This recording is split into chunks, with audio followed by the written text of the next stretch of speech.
If you're ready to experience more love, whether that means bringing in a soulmate, a new partnership, deepening your current relationship, or just feeling more love for every day, Feng Shui can quite literally open the door for more of that love to come into you. And that's what we're going to do today.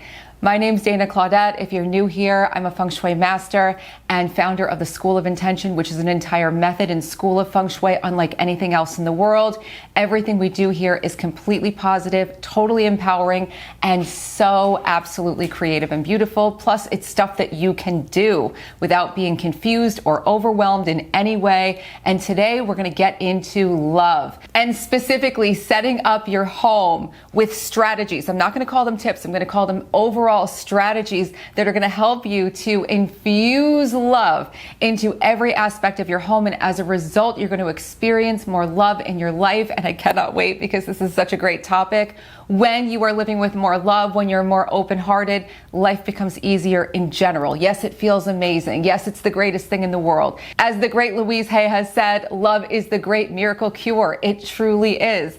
And love is also incredible manifesting energy. So as we do this, I want you to be really thinking specifically about you and what lights you up. This is not general. This is not put pink in a corner. I want you to really think specifically for you what feels like love, what makes you feel open-hearted and amazing. So let's get into it. The very first strategy is creating more space, specifically in your bedroom. Now you can declutter everywhere. You know, I've made so many videos all over about decluttering and how passionate I am about decluttering, not just because it's a good idea, but because it's life-changing. And I'll link a bunch of those videos below. But right now, I want you to get into your bedroom and I want you to start thinking about all the things that you can get rid of that do not resonate with love, that feel cramped, that feel stuck, that feel overwhelming. All of this stuff is keeping that pure high vibration energy of love from flourishing in your space. Love is one of the highest vibrations in the world and we need space for it to flow freely. So get rid of every single thing that does not need to be in your bedroom. Now there might be some things that you have in your bedroom that you still need, but they can be stored further away from your bedroom, in other rooms, or if you live in a studio, just farther away, put away, maybe in a cabinet, on a shelf, so that it's not all very close to you as you're sleeping. We want to really create a sanctuary in your bedroom, and that starts with clear space. Now, the second strategy, and this is really a strategy because you have to think about this very specifically. If you met your soulmate, or maybe you're with your soulmate now, are you excited to go into your bedroom and share that view of your bedroom with your perfect partner? Does it feel ready for that deep level of connection that you want? And that's something only you can answer, but this is a very big question because when we talk about getting ready to receive, you want to know that your bedroom is so set up that if you were to walk into your soulmate tomorrow and they came over to your house or she came over to your house and went and looked at your bedroom, would be like, wow, I just feel so magnetized toward this space. Now, I work with lots of people who are very into self-care and biohacking and all things to do with self-betterment. And I've gone into a lot of my clients' bedrooms and they're looking for love and they've got vision boards up and they've got self-help books and they've got all kinds of things and they've got red light panels and all of this stuff. And all of that is wonderful. But maybe all of it doesn't need to be in your bedroom because then your bedroom's a little bit self-focused.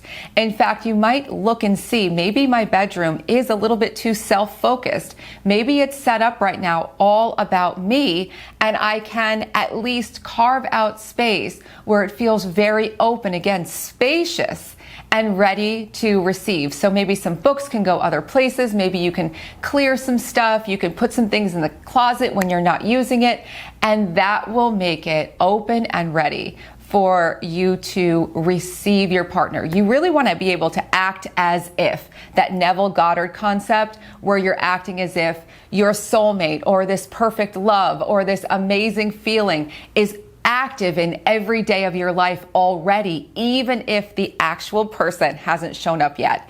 And this is a very powerful way to live and creating this bedroom. That means looking at everything, looking at the art, looking at the bedding, looking at everything. Is it time to switch some things, change some things? You might want to think about getting new pillows or getting another set of nightstands, or maybe you don't even get a set of nightstands. Maybe you get 2 different nightstands that just feel perfect together. Whatever it is, I want it to match your vision emotionally of what you're looking for. Now, the next strategy is filling your whole home with evocative love energy. Now, what evokes love for you is going to be different for everyone, as we've talked about, but I'm going to give you some ideas. So from the moment you walk into your house, I want you to feel welcome. I want you to walk into each room and ask yourself, and you can do this little exercise, do I feel love in this room? Do I feel love in this room? What would add more of the sensory feeling of love in this room? And then move on to the next room and move on to the next room and make a little list for yourself.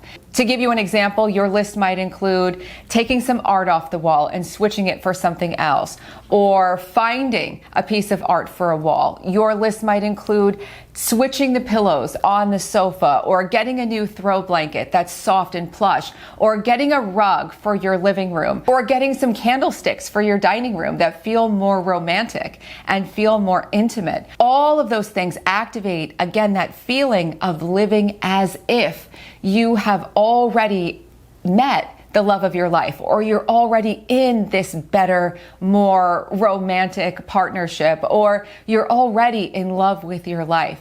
Because once you feel this feeling, nothing else will beat it. And you will believe and know that more love is coming to you every single day.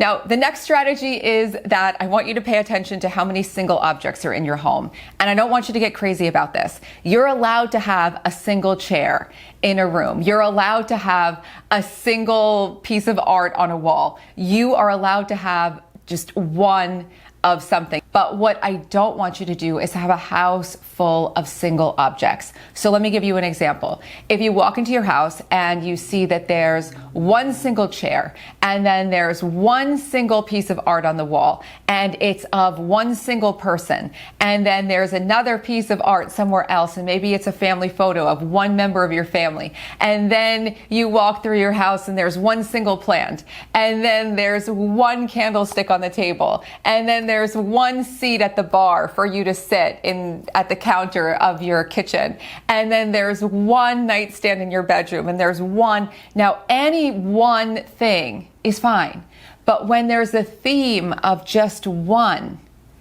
it lacks unity. It lacks that feeling that you have space to receive. And this goes way beyond just furniture. I want you to open up your pantry, open up your cabinets, your closets, and ask yourself, am I ready to entertain? Do I have, whatever, 2 wine glasses or 4 for a group of people? Do I have multiple coffee mugs for people to come over, or a tea set? Do I have multiple placements for people to have dinner? Do I have extra towels in the bathroom for people to be at my house? Just this idea of having more than one. You'll see a real shift when you just take the step to set up your home for more than one. And that could be just friends and family coming over. More than one, where you are again ready to receive people. And that makes a giant difference, and it will communicate to you all day long in your space. The final strategy is filling your home with so much high vibrational love energy and a whole new love story so that love can't help but find you. And I created a whole free class for you to do this. It's over an hour and a half. I didn't want to make this video an hour and a half long.